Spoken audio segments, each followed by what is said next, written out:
The moment Amara Quinn walked into Apex Innovations for her interview, something shifted in Julian Vance's meticulously ordered world. She wore a tailored navy suit that stood out against her warm brown skin, her curls framing a face that radiated both intelligence and warmth. But it wasn't her striking beauty that captured Julian's attention. It was her eyes, bright with determination and dreams larger than the skyscraper they stood in. "I believe in building things that last," she had said when asked why she wanted to join his company. "Not just structures of steel and glass, but legacies that transform lives." Julian, who had built his empire from nothing, felt those words resonate in chambers of his heart he didn't know existed. When their hands met in a professional handshake, he felt an unfamiliar current pass through him. Later that evening, as he signed her hiring paperwork, he dismissed the tremor in his hand as fatigue. 5 years had passed since that day. 5 years of Julian watching Amara rise through the ranks of his company on merit alone. 5 years of collecting fragments of her existence. The way she hummed softly while reviewing quarterly reports. How she always brought homemade banana bread for the custodial staff on Fridays. The determined set of her shoulders when facing challenges in the boardroom. Julian maintained his reputation as a man of few words, but his silence concealed tsunamis of unspoken emotions. Whenever Amara presented her innovative ideas, her presentations were always impeccable, data-driven, yet infused with the human element. Other executives often overlooked. "The Haven proposal isn't just about profit margins," she had argued during a recent meeting, her voice passionate yet controlled. "It's about creating sustainable housing that transforms communities." While others saw numbers, she saw people. While they calculated returns, she envisioned futures. And every time she spoke, Julian fell deeper into a love he couldn't express. "Mr. Vance." Amara's voice cut through his thoughts one rainy Tuesday afternoon. She stood at his office door, portfolio in hand, unwittingly magnificent in a simple emerald dress that matched the color of her eyes. "Miss Quinn," he acknowledged, his deep voice betraying nothing of his accelerating heartbeat. "Please, come in." She presented her proposal with characteristic brilliance, unaware that Julian was fighting a battle between professional composure and personal longing. When their fingers accidentally brushed as she handed him a document, he withdrew his hand, perhaps too quickly. If she noticed, she gave no sign. That evening, as most employees departed, Julian observed from his office window as Amara lingered at the front desk, engaged in animated conversation with Malik, the security guard whose daughter was battling leukemia. From his vantage point, he could see her press something into the man's hand, an envelope, likely containing financial assistance she thought no one knew about. Julian smiled faintly. Her generosity was another facet of her character he treasured. In a world where most people broadcasted their charitable gestures for recognition,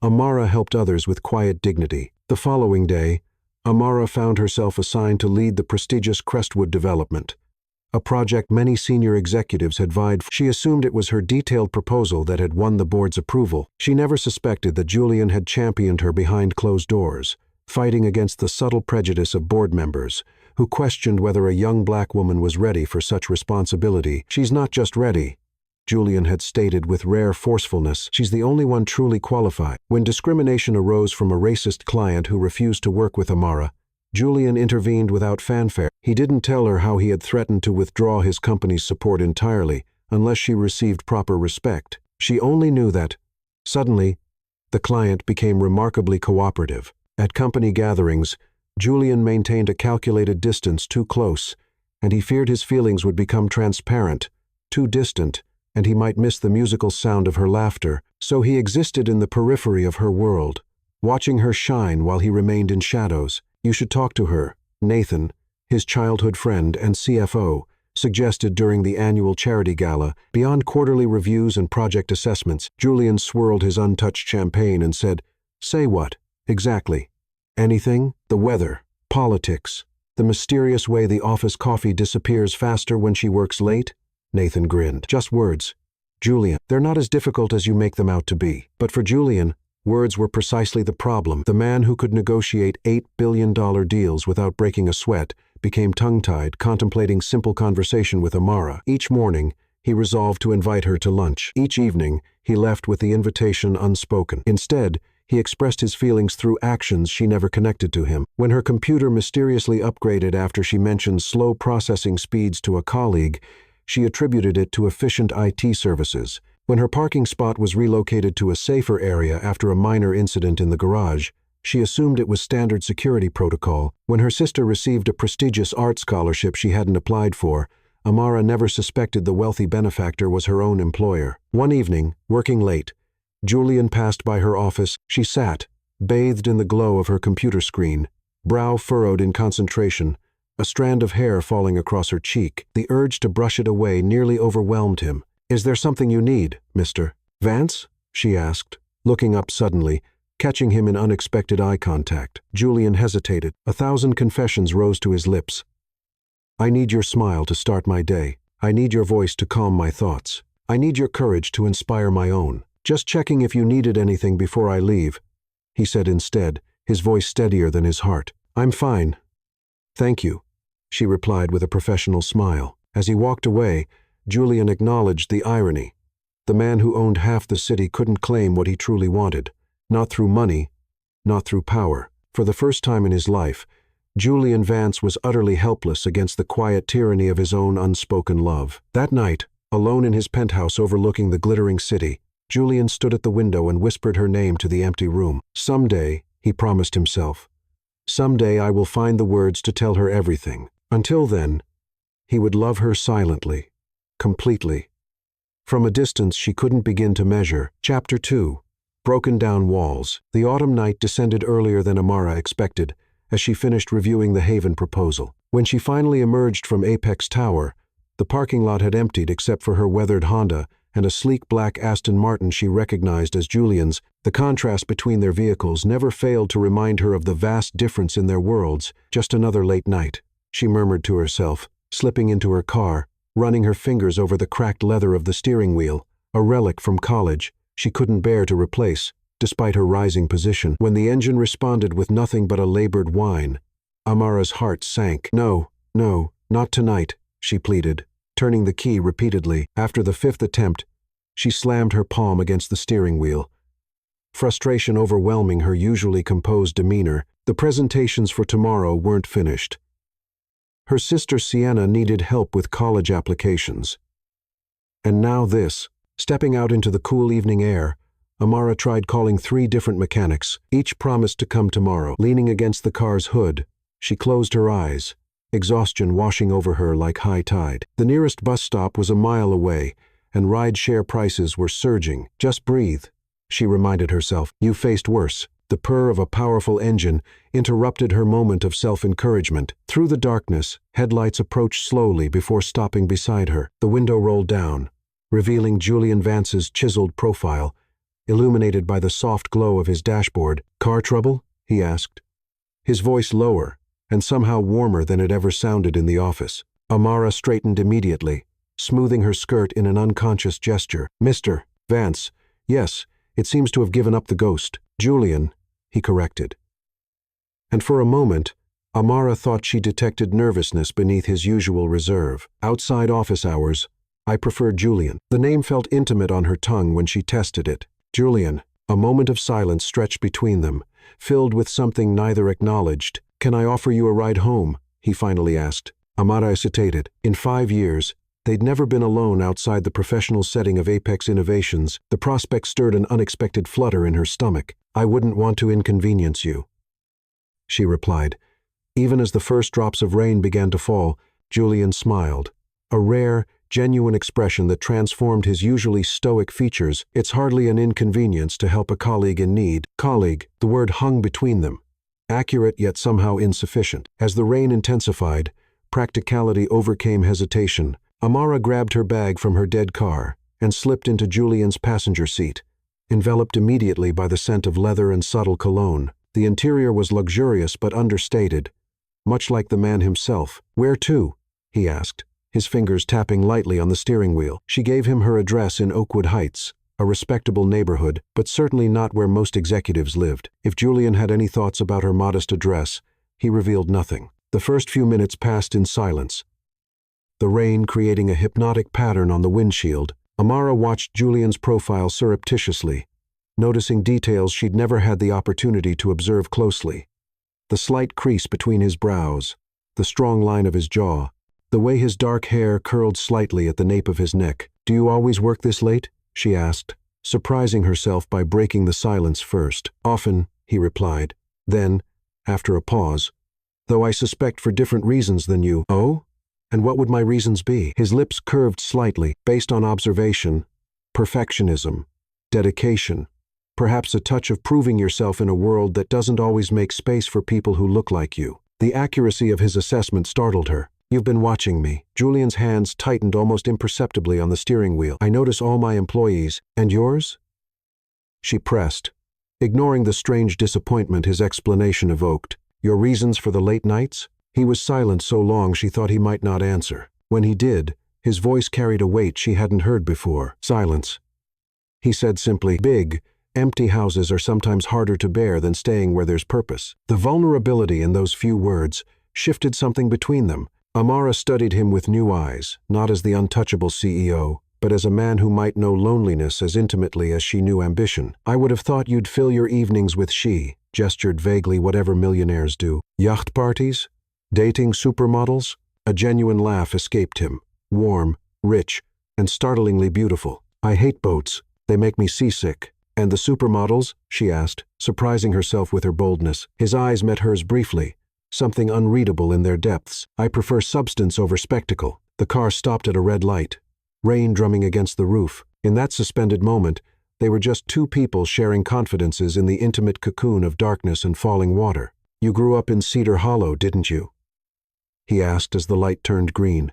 Amara's eyebrows rose. How did you know that? Your application 5 years ago. At her skeptical look, he added, I have a good memory for everyone's hometown. For things that matter. Before she could decipher that statement, he continued, I grew up not far from there, Ironwood District. Amara couldn't hide her surprise. Ironwood was known for its poverty and neglect, a stark contrast to the man who now commanded one of the city's largest corporations. You don't seem surprised, he noted, that you rose from there, or that you're admitting it. Both. Perhaps Amara considered him. Success stories aren't unusual from where I come from, Mr. 2-5. Julian, we're taught resilience from the cradle, and in Ironwood, we're taught survival, he countered, navigating through streets that grew more familiar as they approached her neighborhood. Différentes leçons. Similar outcome. As they talked, something remarkable happened. The careful walls both had maintained in their professional interactions began to crumble. She told him about her sister Sienna's artistic talent, her mother's struggle with lupus, her father's death that had thrust responsibility onto her young shoulders. He shared fragments of his childhood. An abusive father, a mother who worked 3 jobs, finding refuge in public libraries where he devoured books on architecture and finance. Is that where it began? Your passion for building? She asked as they turned onto her street. Perhaps, he acknowledged. Though I think I always understood that some structures are meant to shelter while others are designed to inspire, I wanted to create both. When they pulled up to her modest townhouse, Amara found herself reluctant to end their conversation. For the first time, she'd glimpsed the man behind the empire, and he was more complex and compelling than she had imagined. Thank you for the ride, she said, gathering her belongings. And the pleasure was mine, he replied, and the sincerity in his voice made her pause. An impulse-sized hair. Would you like to come in for coffee? It's the least I can offer after you rescued me. The invitation hung between them, laden with unintended implications neither was ready to acknowledge. Julian's expression shifted, desire and restraint battling visibly before composure reclaimed his features. Another time, perhaps, he said gently. You have presentations to finish, and I've already kept you longer than intended. Amara nodded, ignoring an inexplicable pang of disappointment. How did you know about the presentations? You mentioned them in yesterday's meeting, he replied with a small smile. Good night, Amara. As she watched his car disappear into the rain-soaked night, Amara realized 2 significant things. Julian Vance had noticed far more about her than she had ever suspected, and for the first time in 5 years, he had called her by her first name. The sound of it in his deep voice lingered like a caress long after he was gone. Inside her home, she found herself wondering why he had happened to be leaving at exactly the right moment to rescue her. The thought followed her into dreams where his eyes held secrets she couldn't quite decipher. Chapter 3. Dancing with Destiny. The annual Apex Innovations Charity Gala transformed the Grand Summit Hotel into a wonderland of crystal chandeliers and white orchids. Amara stood at the periphery of the ballroom, a vision in midnight blue satin that hugged her curves before flowing gracefully to the floor. She'd spent a month's savings on the dress, an extravagance she justified as a professional investment. "You look like you're plotting an escape route," teased Talia, her colleague from marketing, approaching with 2 champagne flutes. Amara accepted the drink with a grateful smile. "Is it that obvious?" "Only to someone who knows you." Talia clinked her glass against Amara's. The mighty Amara Quinn.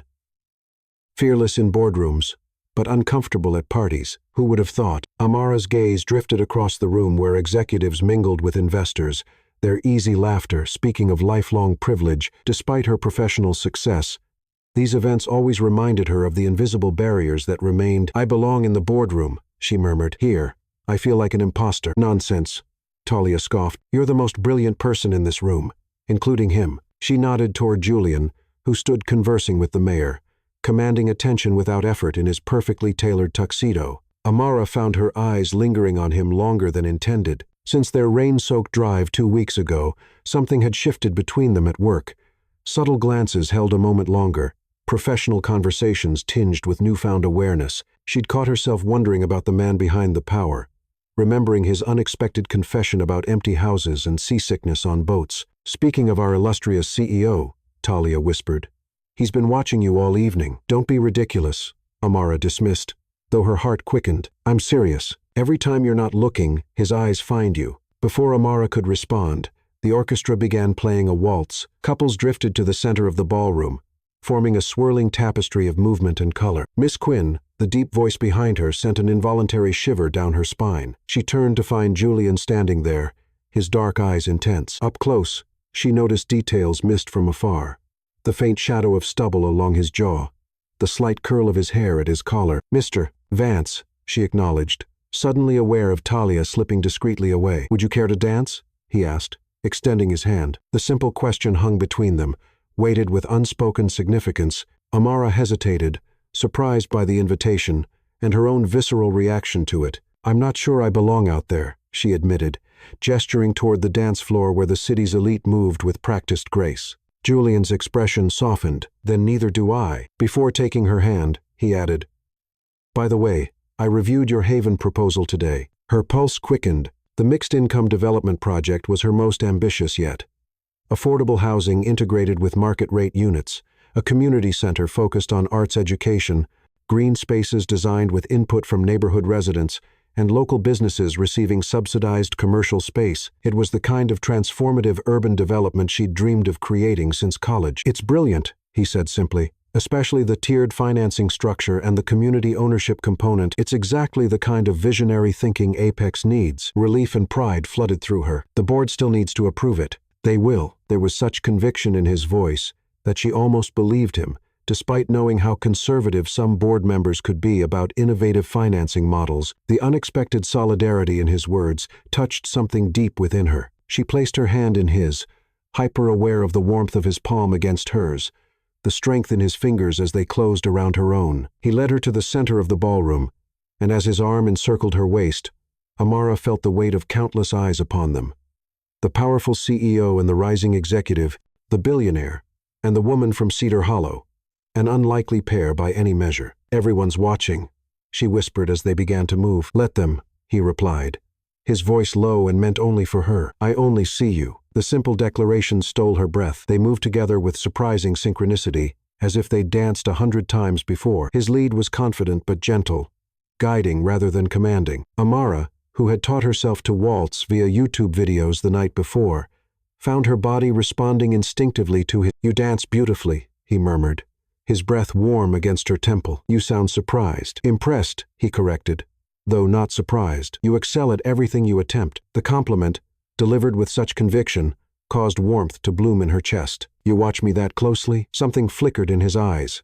Vulnerability, quickly masked. "It's difficult not to notice excellence." As they turned, Amara caught glimpses of surprised faces, colleagues who had never seen their reserved CEO so engaged, so present. For this moment, the careful distance Julian maintained with everyone had vanished. "Why me?" she asked suddenly, the question escaping before she could reconsider. His steps faltered, almost imperceptibly, before he recovered. "Why you what? Why ask me to dance? There are countless women here who would be honored." The music swelled around them as Julian drew her incrementally closer. The subtle scent of his cologne sandalwood, and something uniquely him enveloping her senses. Perhaps I wanted to dance with someone who sees me as a man, not a balance sheet, he said finally. Someone who wouldn't be dancing with me if I were still the boy from Ironwood. The honesty in his voice caught her off guard. For a moment, the ballroom faded away, leaving only the two of them, suspended in their own private universe. "How do you know I see you that way?" she asked softly. His eyes held hers, searching. "The way you look at me when you think I don't notice, not with ambition or calculation, but with curiosity, as if I'm a puzzle you're trying to solve." Amara's breath caught. She hadn't realized her interest had been so transparent. "And have you solved me yet?"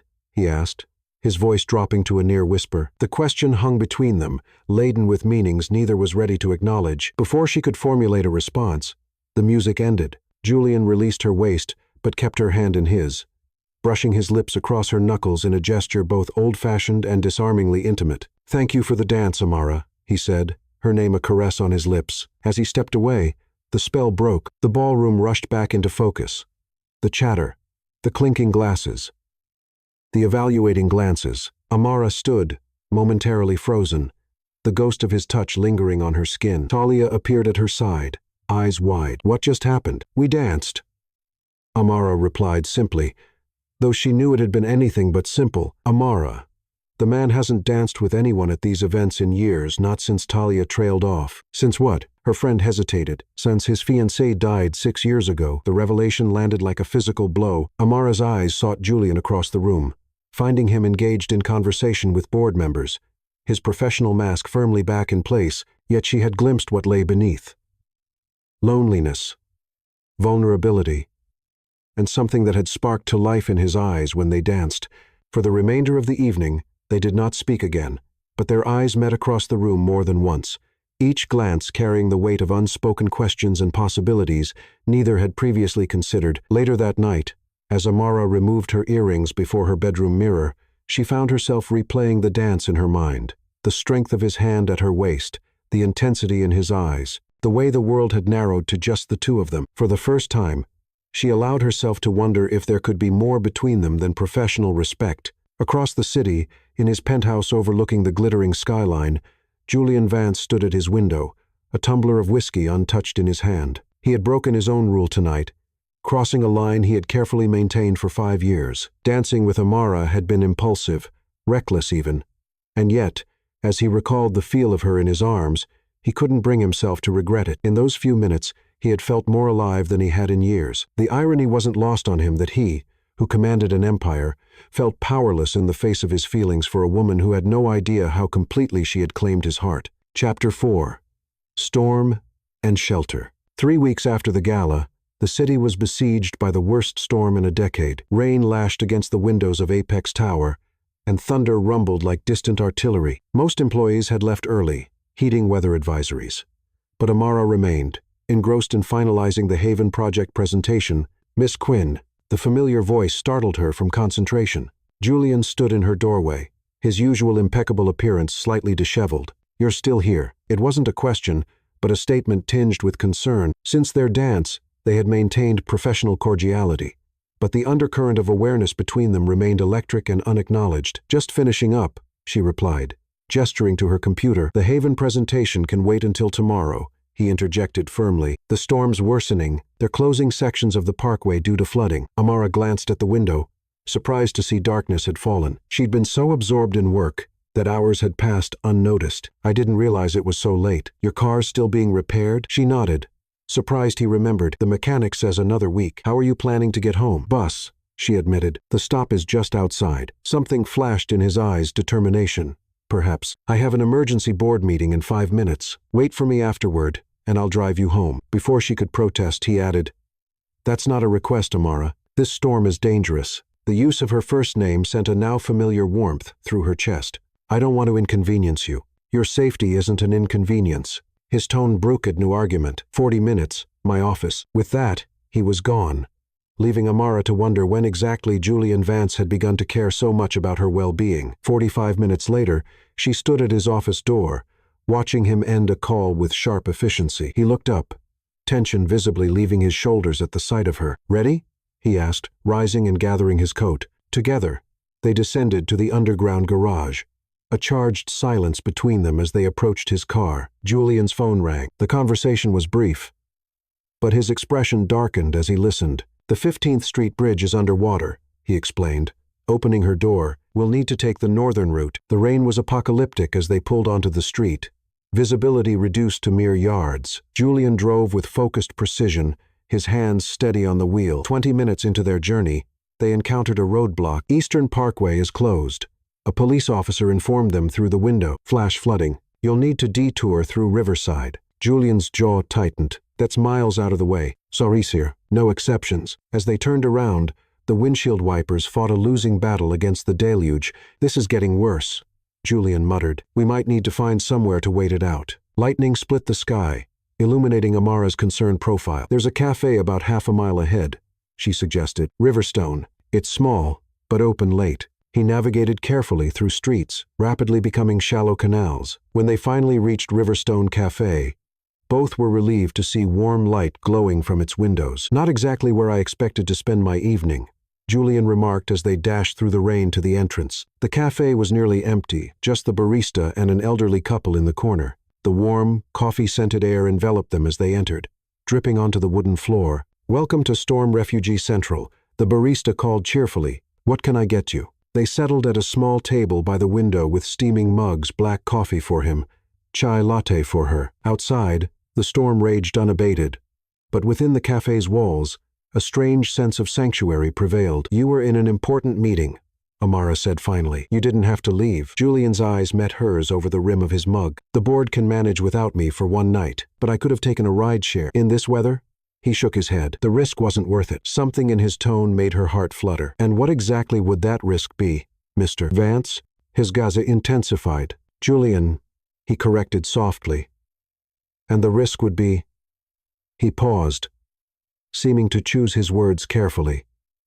Losing someone irreplaceable, the implication hung between them, fragile and significant. Before she could respond, another crack of lightning illuminated the sky, followed immediately by thunder that rattled the windows. The cafe lights flickered once, twice, then went out. "Looks like we lost power," the barista announced unnecessarily, already lighting candles. "Don't worry, folks, we've got a generator for the essentials." In the sudden dimness, the atmosphere shifted. Candlelight cast soft shadows across Julian's features, softening the hard angles of his face, making him look younger, more vulnerable. "Tell me something I don't know about you," Amara said impulsively, wrapping her hands around her mug for warmth. Julian considered her, candlelight reflecting in his dark eyes. "I'm afraid of deep water," he admitted finally. "Ironic for someone who builds waterfront properties." "Why?" "I nearly drowned as a child. My father threw me into Blackwater Lake to teach me to swim." His voice was matter-of-fact, but Amara heard the old pain beneath. "Your turn." She thought for a moment. "I applied to Apex Innovations 3 times before I got an interview." His eyebrows rose. 3 times? The first 2 applications disappeared into the void.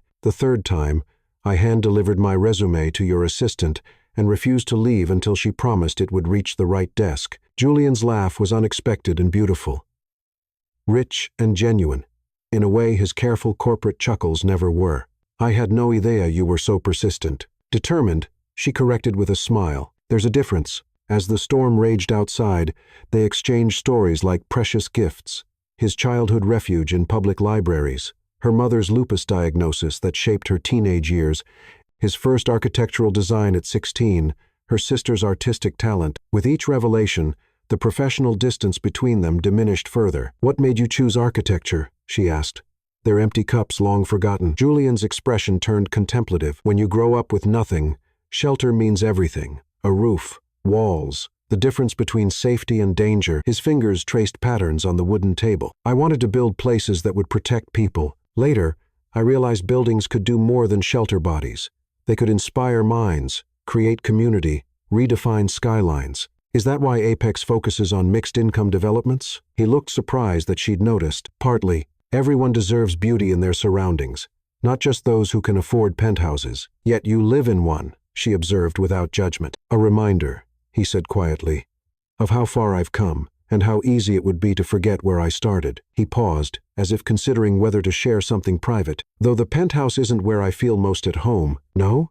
This surprised her. "I have a place outside the city, a farmhouse that belonged to my grandmother. I've restored and expanded it over the years." His voice softened with rare nostalgia. "It's where I go when I need to remember who I really am, beneath the suits and boardroom speeches." Amara tried to picture Julian Vance, impeccable billionaire architect, at a farmhouse. The image was so incongruous, it fascinated her. "I wouldn't have guessed that about you." "Few people know," he admitted. "It's private." The fact that he'd shared this detail with her felt significant somehow. A small piece of the real man behind the CEO facade. The honesty in his voice touched something deep within her. This was a side of Julian Vance the business world never saw: thoughtful, principled, haunted by memories he rarely shared. "What about you?" he asked. "Why business development instead of something else?" Amara smiled wryly. "Practical considerations. Initially, Cedar Hollow doesn't produce many artists or dreamers. We're taught to seek stability." She paused. "But I discovered I love the challenge of taking an idea from concept to reality. There's something powerful about watching communities transform because of something you helped create." "You're changing lives," Julian said softly. "The Haven Project will revitalize an entire neighborhood if the board approves it." "They will." The certainty in his voice surprised her. "How can you be so sure?" Something flickered in his eyes, a shadow of the power he commanded. "Because I'll make sure of it." The conviction in his voice reminded her of who he was, not just the man sharing confidences in candlelight, but Julian Vance, whose word was practically law in the corporate world. "You shouldn't show favoritism," she said carefully. "It's not favoritism when it's the right decision." His eyes held hers. "Your proposal is brilliant, Amara. The board would be foolish to reject it." A comfortable silence settled between them, broken only by the storm's continued assault outside. The elderly couple had departed, leaving them alone with the barista, who discreetly kept her distance. "What would you be doing now if you weren't stranded with me?" Amara asked. Julian's mouth curved into a half-smile. "Reviewing contracts." "Alone. Sounds riveting." "It's not," he admitted. "Though I've grown accustomed to solitude." Something in his tone made her heart ache. "By choice?" He considered this, initially by circumstance, later perhaps by habit. His eyes met hers across the table. "And you? What would tonight have held?" "Helping Sienna with college applications." She smiled fondly, then probably falling asleep to reruns of Great British Bake Off. "Sounds nice," he said, surprising her with his sincerity. "Simple pleasures, the best kind." His voice dropped slightly. "I've found wealth buys many things, but rarely contentment." Another flash of lightning, another rumble of thunder, but this time more distant. The barista approached their table. "Weather service says the worst is passing. Roads should be clearing within the hour." "Thank you," Julian acknowledged, then turned back to Amara. "It seems our impromptu shelter may not be needed much longer." She felt an unexpected pang of disappointment. Their conversation in this candlelit cafe had revealed layers to Julian she'd never suspected existed. Warmth beneath reserve, vulnerability beneath strength. "I've enjoyed this," she admitted. "Getting stranded. As have I," he replied, his eyes never leaving hers. "More than you know." The intensity of his gaze made her breath catch. For a moment, she thought he might reach across the table and take her hand. Instead, he glanced at his watch. "We should try again soon, the roads. He clarified, though something in his expression suggested dual meaning. When they finally left the cafe, the rain had diminished to a gentle patter. The air felt cleansed, the city washed anew. They drove in comfortable silence, the intimacy of their shared confidences lingering between them. As they approached her townhouse, Amara wondered if something fundamental had shifted between them. The man beside her was still Julian Vance, her boss and one of the most powerful men in the city. Yet tonight she had glimpsed the human beneath the power, the boy from Ironwood who feared deep water, the architect who believed in beauty for all, the man who had grown comfortable with solitude, but perhaps longed for more. When he pulled up to her home, he turned off the engine, a small gesture that spoke volumes. "Thank you," she said. "For the ride and the conversation, both were my pleasure." His voice was low, intimate in the confined space. Silence stretched between them, charged with unspoken possibilities. Amara found herself reluctant to leave, to break whatever spell had been cast during their storm-enforced seclusion. "Would you like to come in?" she heard herself ask. "For coffee?" Or, Julian's expression changed, desire warring visibly with restraint. For a breathless moment, she thought he might accept. Then, regretfully, he shook his head. "Not tonight," he said softly. "Not like this." The rejection stung briefly until she recognized the respect underlying it. He wasn't refusing her. He was refusing to rush whatever was developing between them. "Another time, then," she said, understanding in her voice. Another time, he agreed, the promise in his eyes making her heart race. As she watched him drive away, Amara knew with absolute certainty that tonight had irreversibly altered their relationship. The storm had washed away their careful professional boundaries, revealing something far more complex and compelling beneath. She entered her home, her mind replaying every word, every glance, every almost touch. For the first time, she allowed herself to acknowledge the truth she had been avoiding for weeks, perhaps longer. She was falling for Julian Vance. Chapter 5. Unexpected Guardian. The Haven project was approved unanimously by the board, cementing Amara's reputation as one of Apex Innovation's most innovative developers. The celebration dinner with her team ran late into the evening, filled with champagne toasts and ambitious plans for implementation. "You deserve this, Amara," Talia insisted as they parted outside the restaurant. "This is your vision becoming reality." Amara smiled, still buzzing with the thrill of victory. "Text me when you get home." "Always do." "You sure you don't want to share a ride? My place is just a few blocks away. The walk will clear my head." Talia hesitated. "It's pretty late." "I'll be fine," Amara assured her. "This part of town is safe." After another round of goodbyes, Amara began her walk home, her mind replaying the day's success. Though Julian had been absent from the board meeting, called away on urgent business to Chicago, his influence had been evident in the unanimous vote. She wondered if he'd heard about the approval yet, if he'd been pleased. Their relationship had shifted into undefined territory since the night of the storm 2 weeks ago. Nothing overt had changed, yet everything felt different, charged with unspoken awareness. Occasional texts about work had evolved to include personal touches. A photo of a rare first edition he'd found, knowing her love for classic literature.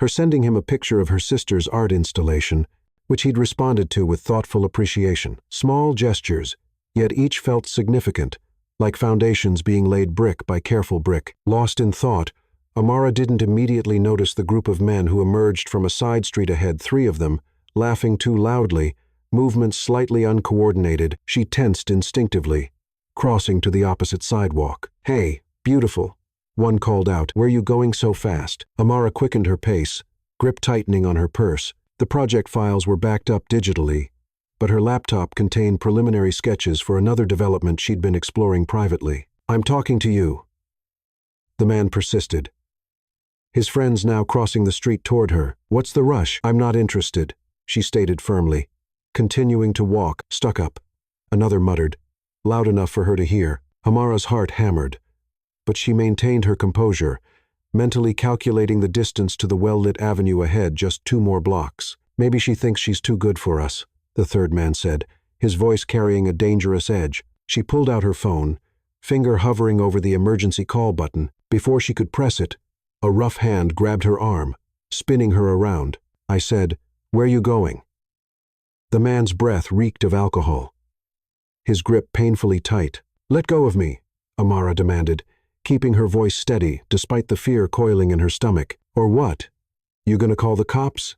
He laughed, glancing at his friends, who had formed a loose circle around them. "We just being friendly." "I said let go." She attempted to pull away, but his grip only tightened. "You need to learn some manners," he growled, face contorting with sudden anger. What happened next occurred so quickly, Amara barely registered the sequence of events. A blur of motion, the distinctive sound of a car door slamming, then a voice low, controlled, but vibrating with barely contained fury. "Take your hands off her." Now, Julian Vance stood at the edge of the circle, his tall frame silhouetted against the streetlight. He wore the same tailored suit from his morning flight, though his tie was loosened, his usually perfect hair slightly disheveled. But nothing about his appearance diminished the aura of dangerous authority he radiated. The man holding Amara's arm sneered. "Mind your own business. Suit, this is between me and her. She is my business." Julian's voice remained eerily calm, but his eyes, Amara had never seen them so cold. "I won't ask again." Something in his tone made the man hesitate, his grip loosening fractionally. Amara seized the opportunity to wrench her arm free, stumbling backward. "You should listen to your girlfriend," the second man taunted, stepping closer to Julian. "Walk away while you can still walk." For an instant, Amara saw uncertainty flicker across Julian's face. Not fear, but calculation. He was outnumbered, and despite his height and the lean strength evident beneath his bespoke suit, he was not a man she associated with physical confrontation. "Julian," she called, panic edging her voice, Don't, but her warning came too late. The first man lunged, swinging wildly at Julian's face. What happened next demolished every preconception Amara had about the reserved, controlled CEO. Julian moved with astonishing speed and precision, sidestepping the punch while simultaneously delivering a devastating strike to his attacker's sternum. The man crumpled, gasping for breath. The second assailant charged, but Julian was already pivoting, executing a move that sent the man flying over his shoulder to land hard on the concrete. The third man pulled a knife, its blade catching the dim streetlight. "You're dead," he snarled, circling cautiously. Amara's breath caught in her throat.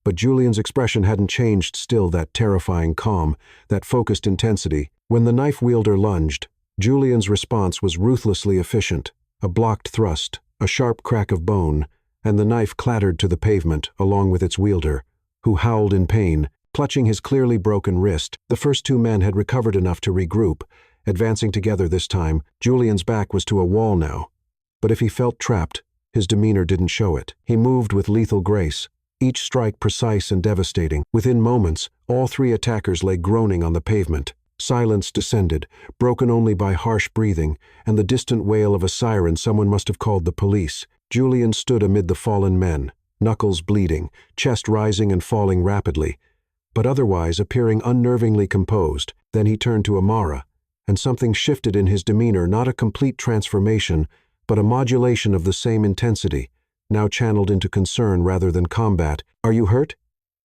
he asked, his voice controlled but gentle, eyes scanning for any sign of injury. Amara straightened her shoulders, pushing back the shock. This wasn't the first time she'd glimpsed unexpected dimensions to Julian Vance, the man who remembered her sister's art program, who noticed when employees were struggling, who had emerged from Ironwood to build an empire. Of course, he contained multitudes beyond his boardroom persona. "I'm fine," she said firmly, then nodded toward his hand. "You're bleeding." Julian glanced at his split knuckles with clinical detachment. "Superficial." One of the men groaned, attempting to rise. Julian's head snapped around, his body immediately tensing, positioning himself between Amara and the potential threat. The man took one look at Julian's expression and collapsed back to the pavement. "How did you?" she began, then shook her head. "Where did you learn to fight like that?" "Later," he said softly. "Let's get you somewhere safe." The police siren grew louder. Julian guided her to his car, parked haphazardly at the curb, engine still running. Once inside, he drove them away from the scene with controlled urgency. "We should talk to the police," Amara said, her professional instincts reasserting themselves. "My security team will handle it," Julian replied, pulling out his phone at a stoplight to send a brief text. "Malcolm will make sure those men face consequences without involving you in a lengthy process." "Malcolm? Head of my security detail, former Special Forces." He glanced at her. "Where would you feel safest right now? Your home? A hotel? The penthouse?" The offer of his home, so casually extended, momentarily distracted her from the night's events. "My place," she decided. "Please." They drove in silence for several minutes, Amara processing what had just occurred, studying Julian's profile in the dim glow of passing streetlights. His focus on the road seemed absolute, but she could see tension in the set of his jaw, the tight grip of his hands on the steering wheel. "You were supposed to be in Chicago," she said finally. "I came back early and just happened to be driving by as I was being attacked." His silence answered her question more clearly than words could have. "You were following me," she realized, shock giving way to confusion. "Why?" Julian's jaw tightened. "I wasn't following you specifically. I was driving to your home to congratulate you on the Haven approval when I saw you walking." He paused. "I was about to call out when those men appeared." "The way you fought," she began. "Military," he supplied, his voice neutral. 4 years. Special operations. Before I started Apex. It's not in my official biography." Amara absorbed this revelation, another layer to the complex man beside her. "You could have been hurt. Or worse." The corner of his mouth lifted slightly. "They weren't particularly skilled." "That's not funny, Julian. They had a knife, and you were in danger." His voice softened. There was no choice to make. Something in those simple words made her heart constrict. They had reached her townhouse, but neither made a move to exit the car. "Let me see your hand," she said quietly. Reluctantly, he extended his right hand, knuckles raw and still seeping blood. Amara gently cradled it between her own, examining the damage. "You need to clean this properly." "It's fine." "It's not fine," she interrupted. "Come inside. I have a first aid kit." After a moment's hesitation, he nodded, following her into her modest home. In her kitchen, Beneath the bright overhead light, Julian looked strangely out of place, his expensive suit incongruous against her cheerful yellow walls and mismatched vintage chairs. Amara retrieved her first aid kit, gesturing for him to sit at the small table. He complied silently, watching as she dampened a clean cloth. "This might sting," she warned, gently cleaning the torn skin. Julian didn't flinch, his eyes fixed on her face with an intensity that made her cheeks warm. The intimacy of the moment, her hands tending to his, the shared breathing space between them, felt monumental somehow. "Thank you," she said softly, applying antibiotic ointment to his knuckles. "For what you did tonight." "I'd do it again," he replied, voice barely above a whisper. "For you, I'd do anything." Her hands stilled at his declaration, eyes lifting to meet his. The raw emotion she found there stole her breath. For 5 years, she had known Julian Vance as her brilliant, reserved employer. Tonight, she had glimpsed the warrior beneath the businessman's exterior, and now, sitting in her kitchen with his guard completely lowered, she was seeing something else. A man whose carefully constructed walls had crumbled, revealing feelings too powerful to conceal. "Why?" she asked, though part of her already knew the answer. Julian's uninjured hand rose slowly, as if giving her time to retreat, before tenderly tucking a strand of hair behind her ear. "Because you matter to me, Amara, more than I can express." The air between them seemed charged with electricity. Amara felt herself leaning closer, drawn by an invisible force. Julian's eyes darkened, his gaze dropping to her lips. Just as the distance between them began to close, his phone rang shrilly, shattering the moment. Julian closed his eyes briefly, jaw clenching in frustration, before he retrieved the device. "Vance," he answered curtly, then listened. "Yes, she's safe." "No, I'm fine. Handle it." Another pause. "Tomorrow." He ended the call with a sigh. "The police have the men in custody. My security team is managing the situation." Amara nodded, reality rushing back. She finished bandaging his hand in silence, acutely aware of the moment that had slipped away. When she was done, Julian stood. "I should go." She walked him to the door, neither speaking, but both keenly aware of the shift that had occurred between them. On her threshold, he turned to face her. "Amara," he began, then seemed to struggle for words, an unusual circumstance for a man known for his articulate precision. "Yes?" she prompted gently. "I'm not good at this," he admitted, frustration evident in his voice, at expressing feelings. "You're doing fine," she assured him, smiling softly. He shook his head. "What I'm trying to say is—" "I know," she interrupted, saving him from his struggle. "Me too." Relief and something deeper washed over his features. "We should talk, properly. When we're not," he gestured vaguely, dealing with this. "I'd like that," she agreed. His eyes searched hers for a long moment, before he reluctantly stepped back. "Good night, Amara."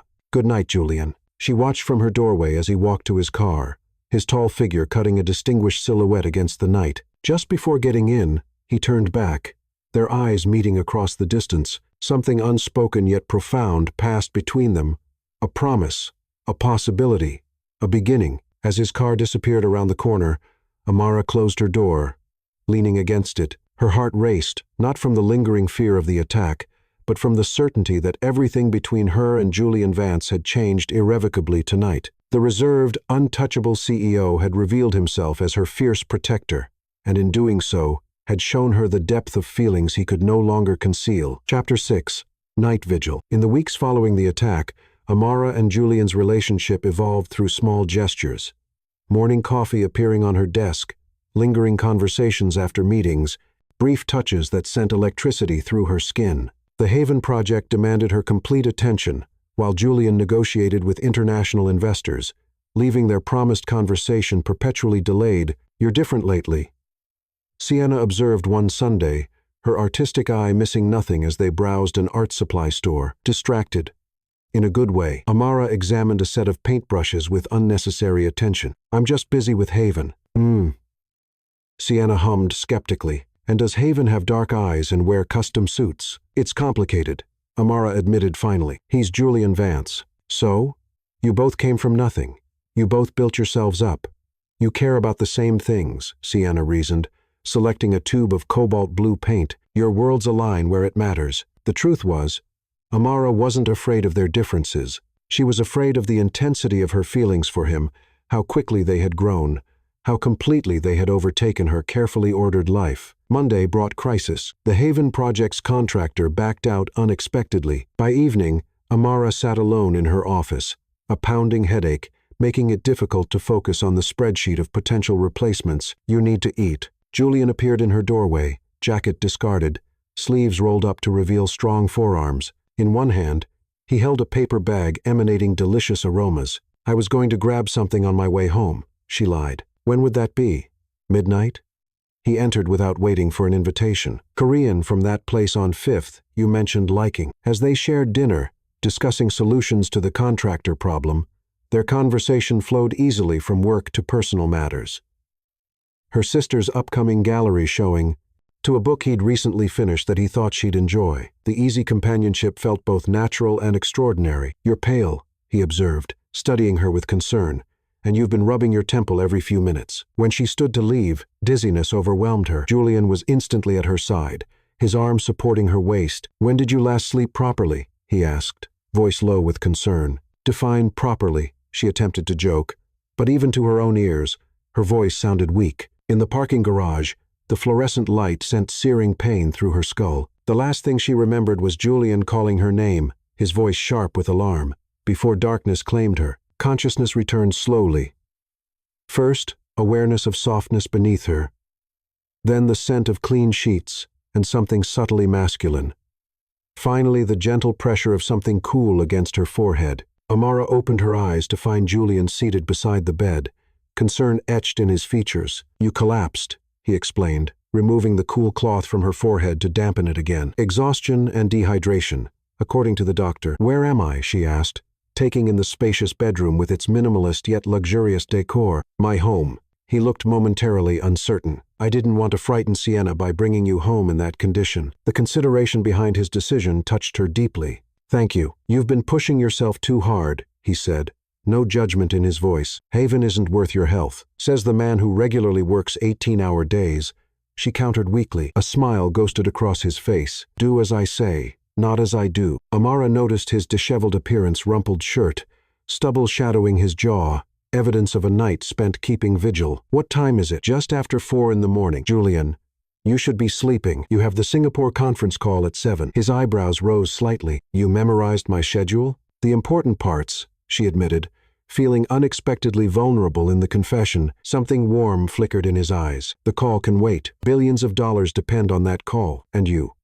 The simplicity of his response, the clear implication that her well-being outweighed business concerns, left her speechless. "Sleep," he urged softly. As fatigue swept through her, "I'll be here." "You don't have to stay," she murmured, fighting to keep her eyes open. "I'm not leaving you," he insisted, his quiet conviction wrapping around her like a blanket. As she drifted toward unconsciousness, she felt his hand gently cover hers, his thumb tracing slow circles on her skin, a simple touch that followed her into dreams. When she woke hours later, sunlight filtering through partially drawn curtains, Julian had fallen asleep in a nearby armchair, his position painfully uncomfortable, one hand still extended toward the bed, as if reaching for her even in sleep. The sight of powerful, commanding Julian Vance, vulnerable in slumber, having spent the night watching over her, created an ache in her chest she couldn't name. Moving quietly, she explored what she now realized was Julian's bedroom. Unlike the cold, sterile space she might have expected,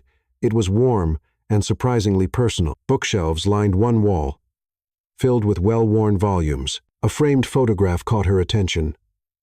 Julian, much younger, arm around an elderly woman with kind eyes, his grandmother, Amara guessed, recalling a rare personal comment about the woman who had raised him after his mother's death. "You should be resting." His deep voice startled her. She turned to find Julian awake, watching her with those intense dark eyes. Despite his rumpled appearance, he radiated a quiet dignity. "I feel better," she assured him, though she moved to sit on the edge of the bed, recognizing her lingering weakness. Dr. Lynn arrived shortly after, a sharp-eyed woman in her 50s who examined Amara with professional efficiency, while making it clear that her primary loyalty lay with Julian. "He was quite concerned about you," she remarked, checking Amara's blood pressure. "I haven't seen him so agitated in years." After prescribing 2 days of complete rest, the doctor departed, leaving Amara to process the reality that Julian Vance, who commanded an empire with unwavering authority, had spent the night in an uncomfortable chair, simply to ensure her safety.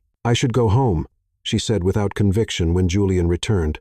"Freshly showered, Sienna will worry." "I called her last night," he assured her, sitting beside her on the bed. She knows you're safe. She also threatened me with creative bodily harm if I don't ensure you actually rest. Amara laughed. This be to herself. That sounds like Sienna. She's quite protective of you, he observed, as she should be. A comfortable silence settled between them, charged with unspoken feelings. In this moment of shared vulnerability, her physical weakness, his emotional exposure, something profound had shifted between them. For perhaps the first time in her life, Amara Quinn had allowed someone else to care for her, and in doing so, had glimpsed a truth she could no longer deny. The depth of feeling that had developed between them went far beyond professional respect or casual attraction. It was, quite simply, the beginning of love. Chapter 7. Hidden truths. Curiosity about Julian's past consumed Amara during her forced rest. After returning to her own home, she found herself researching him, not the public figure whose accomplishments filled business publications, but the man behind the empire. The information came in fragments. A small newspaper clipping about a teenage Julian winning an architectural design competition despite living in the city's poorest district. A footnote in a charity report about anonymous donations to Cedar Hollow Community Center precisely when her sister's art program needed funding. Records of a scholarship foundation that had helped underprivileged students from Ironwood, Julian's childhood neighborhood. Did you know about this? She asked Sienna, showing her the community center report. Sienna studied it, eyes widening. This saved the program. They were about to cut it completely when suddenly funding appeared. She looked up. You think it was him? The timing fits, Amara said, and he knew about your art without me telling him. Each discovery revealed a pattern of quiet generosity that never sought recognition. The public knew Julian Vance as a brilliant, ruthless businessman. They never saw the man who remembered what it meant to have nothing. When Amara returned to work, something had shifted between them. Their glances held longer, conversations deepened, and an unspoken understanding grew that what lay between them had become inevitable. Welcome back, Julian said when they first met in the corridor, his eyes warming at the sight of her. You were missed. The simple statement carried weight beyond professional courtesy. She smiled, noticing the slight softening around his mouth that only appeared when they were alone. The Haven project survived without me, I see, she remarked. The project, yes. His voice lowered slightly. Not everyone fared as well with your absence. Before she could respond to this near admission, Nathan approached with urgent documents requiring Julian's attention. The moment passed, but its significance lingered. Later that day, Talia cornered Amara in the break room. Something's different about Vance, she observed. He's been accessible, almost human. He's always been human, Amara defended instinctively. Talia raised an eyebrow. Not like this. Yesterday, he asked how my mother's surgery went. He remembered her name, Amara. She studied her friend's expression. What happened between you two? Nothing happened, Amara replied, though the warmth creeping up her neck suggested otherwise.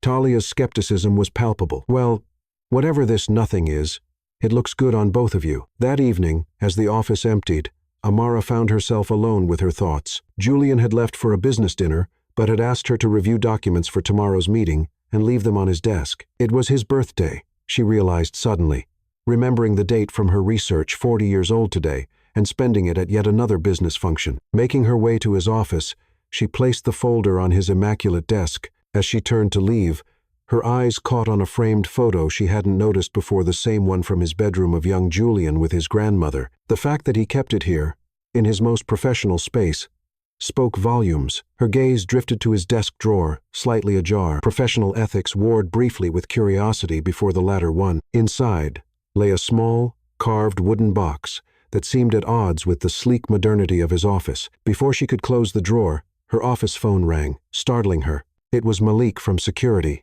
Mr. Vance left his presentation folder, he explained. He called, asking if you could bring it to St. Gabriel's Church on Thornwood Street. He's stopping there before his dinner. St. Gabriel's?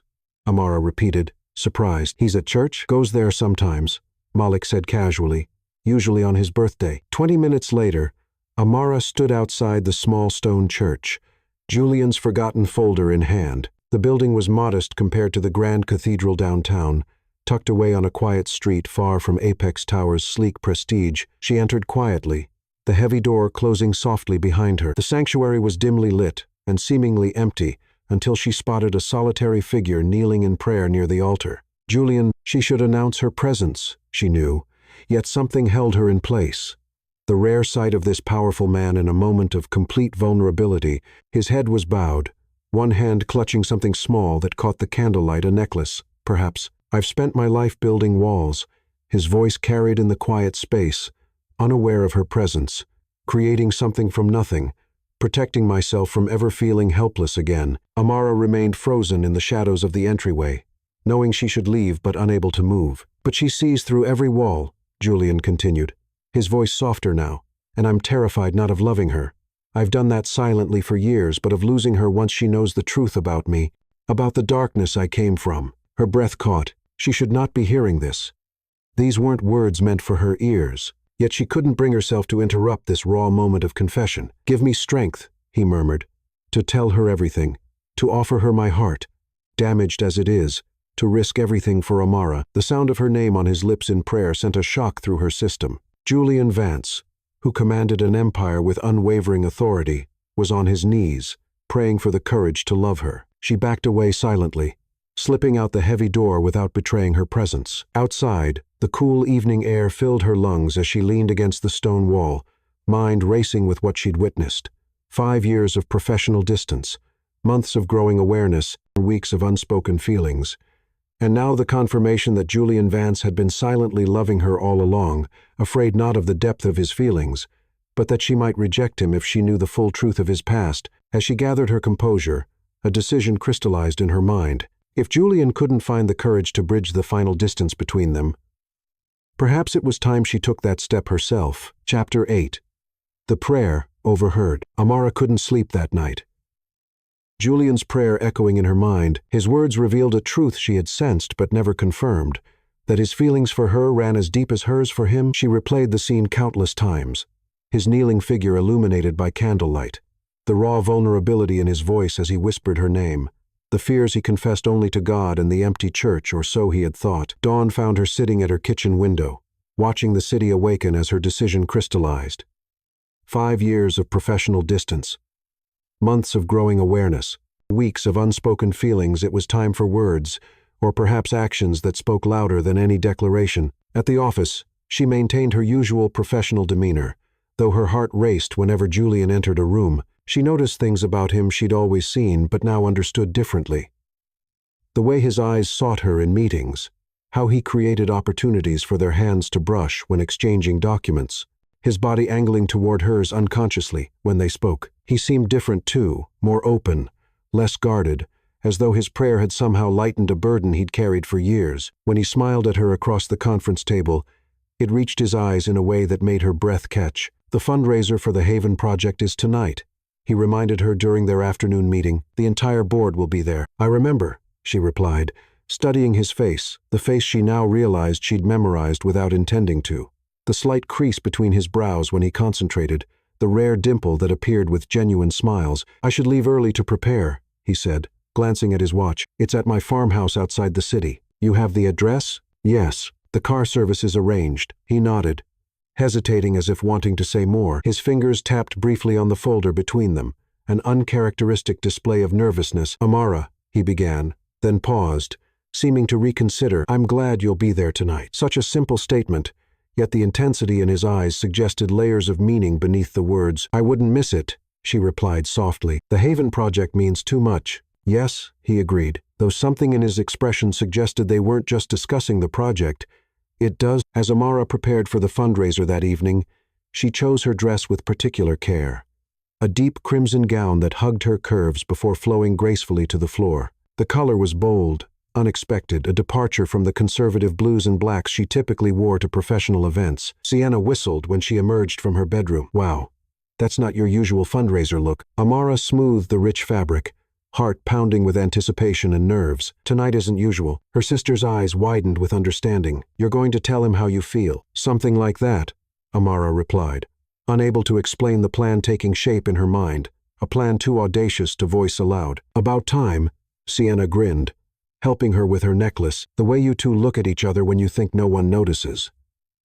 She shook her head. "It's been painful to watch." Before leaving, Amara made one last call to the event coordinator handling the fundraiser. The woman had been surprised by her request but agreed readily. A generous tip ensured both her assistance and her discretion. The drive to Julian's farmhouse took her through rolling countryside, autumn colors painting the landscape in fiery hues that matched her dress. When the car turned onto a private road lined with ancient oaks, she felt a flutter of nerves. What she planned was bold, perhaps too bold. Yet the memory of Julian's prayer gave her courage. What she had expected to be a modern mansion instead revealed itself as a beautifully restored 19th-century farmhouse, expanded but retaining its historic charm. Warm lights glowed from every window, and the sounds of celebration spilled from open doors. Inside, the fundraiser was in full swing. Board members mingled with investors and city officials, all united in support of the Haven project. Talia spotted her immediately, weaving through the crowd to reach her. "Look at you," she exclaimed, eyeing the crimson dress appreciatively. "Someone's making a statement tonight." Amara smiled enigmatically. "Is Julian here?" Playing perfect host in the East Wing, Talia replied, a knowing glint in her eye. "He's asked about you twice already." For the next hour, Amara circulated professionally, advocating for her vision while scanning the crowd for Julian. When she finally spotted him across the room, their eyes locked in an instant of electric recognition. The conversation he was engaged in seemed to fade from his awareness as his gaze took in her crimson dress, lingering with unmistakable appreciation. He excused himself from his conversation and began making his way toward her, only to be intercepted by the mayor. Amara watched as Julian's attention was claimed by one person after another. Each time he attempted to reach her, someone else demanded his time, the price of being host and CEO. Their game of near encounters continued throughout the evening, building a delicious tension that seemed to crackle in the air between them. Once, he managed to reach her side for a brief moment, his hand brushing the small of her back as he leaned close. "You look breathtaking," he murmured, his voice low enough that only she could hear. Before she could respond, the head of the investor committee appeared, pulling Julian away for introductions. The warmth of his touch lingered long after he'd gone. Late in the evening, she overheard him quietly asking Nathan to take over hosting duties. "There's something I need to attend to," he said, his voice carrying an unusual note of urgency. She followed at a discreet distance as he slipped away from the main gathering, climbing the stairs to what must be his private quarters. The moment had come. Taking a deep breath, Amara gave the event coordinator a subtle nod from across the room. The woman acknowledged with a slight incline of her head, confirmation that everything was prepared. Then Amara made her way upstairs, heart pounding with each step. The hallway was dimly lit, old wooden floors creaking softly beneath her heels. At his bedroom door, she hesitated only briefly before entering. The room was spacious yet intimate, with a four-poster bed dominating the space. True to her instructions, it was adorned with scattered rose petals in deep crimson and white, an elegant contrast against the dark blue bedding. Candles flickered on the dresser and nightstands, casting the room in a warm, golden glow. Amara positioned herself at the edge of the bed, smoothing her crimson dress across the wine-colored petals. Minutes stretched like hours as she waited, questioning her boldness, then reaffirming her decision. Her entire body hummed with anticipation, with the knowledge that after tonight,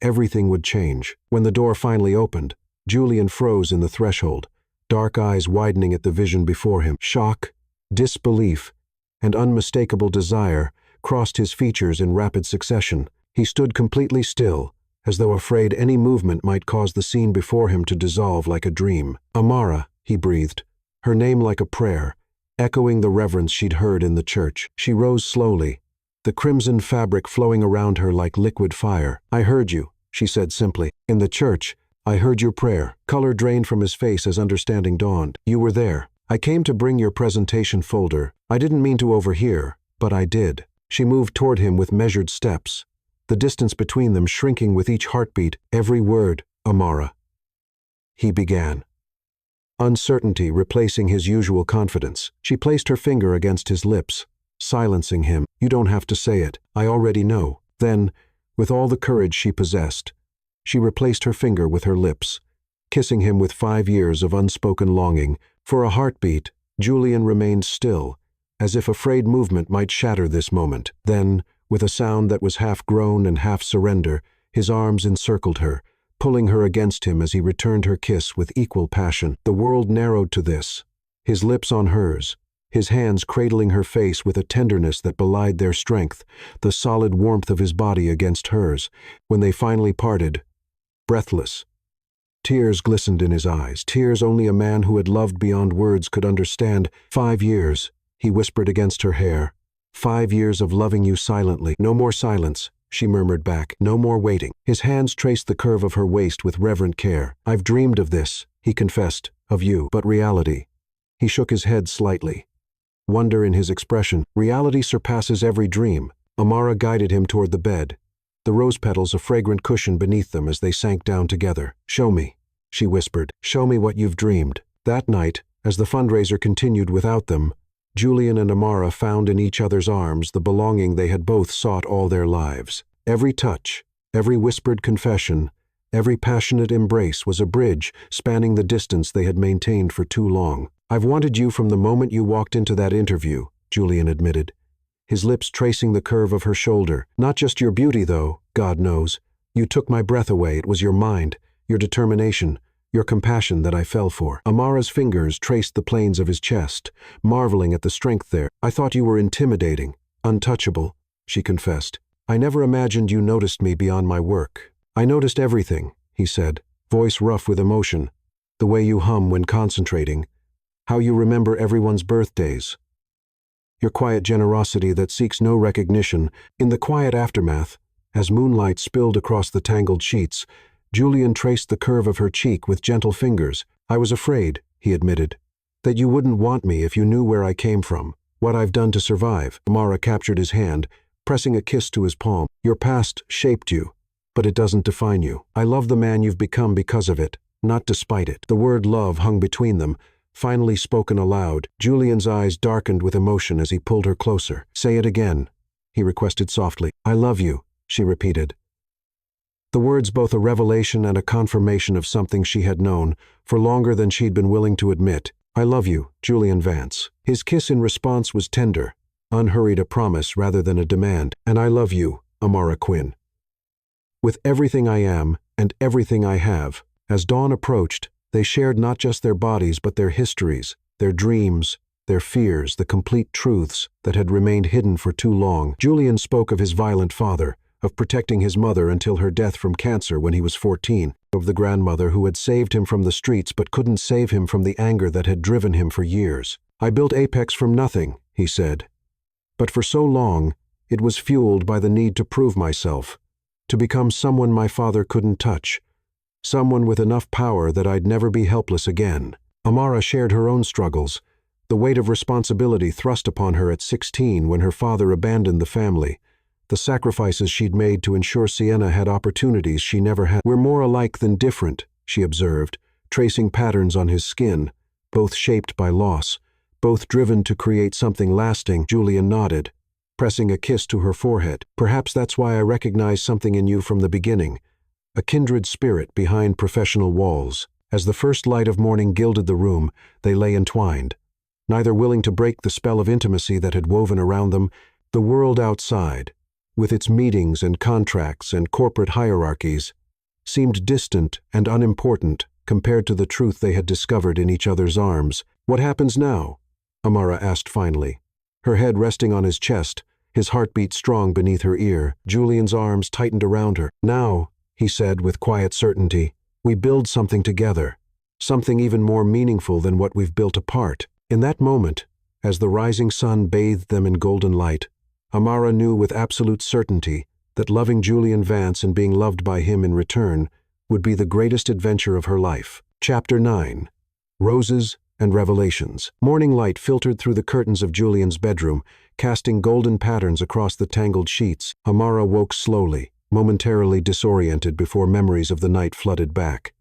Her bold decision, the rose petals, Julian's awestruck expression, and the hours of passion and confession that followed. She turned to find him watching her, dark eyes soft with an emotion she was still adjusting to seeing their love, unhidden and unrestrained. Good morning, he murmured, voice rough with sleep, his fingers tracing the curve of her shoulder with reverent care. I was afraid I'd dreamed you, not a dream, she assured him, leaning into his touch. Though it feels like one. He pulled her closer, his kiss tender and unhurried. When they parted, he rested his forehead against hers. Stay with me today, he requested. The world can wait. Responsibility tugged at her. The Haven Project. We'll still be there tomorrow, he finished. Today is ours. The simple declaration held such promise that Amara found herself nodding. Ours, she echoed, savoring the word. They spent the morning in a bubble of intimacy, sharing breakfast in bed, talking, laughing, exploring each other with the freedom of acknowledged love. Julian revealed facets of himself she'd never glimpsed in 5 years. A dry wit, a surprising playfulness, a depth of tenderness that made her heart ache. "I've never brought anyone here before," he admitted, as they walked through his gardens later, hand in hand. The farmhouse grounds stretched before them, a perfect blend of wild beauty and careful tending. "This place has always been my sanctuary." "It's beautiful," Amara said, understanding the significance of his sharing it with her. So different from what people would expect of Julian Vance, business titan. He smiled, a flash of vulnerability crossing his features. "That's precisely why I love it here. I'm not that person, just Julian. Just Julian is who I fell in love with," she replied, squeezing his hand, though the business titan has his appeal too. His laugh sent warmth coursing through her. "Good to know. Both versions of me have your approval." As they reached a rose garden in full bloom, Julian grew quiet, his expression turning contemplative. "My grandmother planted these," he explained, touching a crimson bloom gently. "After she took me in, we'd work in this garden together. It was healing." Amara listened as he shared stories of his grandmother, a strong, practical woman who had saved him from foster care after his mother's death, who had recognized his architectural talent and scraped together money for drafting supplies, who had taught him that true strength lay in compassion, not power. "She would have loved you," he said, tucking a strand of hair behind Amara's ear. "She always said I needed someone who could see past my walls." "Smart woman, the wisest I've known," he agreed, "until you—" They continued exploring the property, Julian pointing out the original farmhouse structure he'd preserved while expanding the home, the pond where he'd learned to swim properly, the old oak where he'd built a treehouse as a teenager. "I can't believe you've kept this place so private," Amara remarked as they returned to the house. "It's such an important part of who you are." "Privacy has always been my instinct," he acknowledged, keeping separate worlds, business, personal, compartmentalizing. "And now?" she asked, searching his face. His expression softened. "Now, I find myself wanting to integrate those worlds because of you." Inside, they discovered that Nathan had diplomatically handled the post-fundraiser logistics, leaving them a note about the event's success and assurances that everything at the office was under control. "Subtle," Amara laughed, reading between the lines of Nathan's carefully worded message. "He's known how I felt about you for years," Julian admitted, looking slightly sheepish. "He's been rather vocal about my hesitation." The afternoon found them curled together on a wide porch swing, watching clouds drift across the autumn sky. The intimacy between them had a dreamlike quality, as though they'd been granted a temporary reprieve from reality to explore this new territory of acknowledged love. "What are you thinking?" Julian asked, his fingers tracing lazy patterns on her arm. Amara considered the question. "That I never expected this us." She shifted to look at him. "For so long, you were this untouchable figure. Brilliant, commanding, distant. And now I know the man behind that image.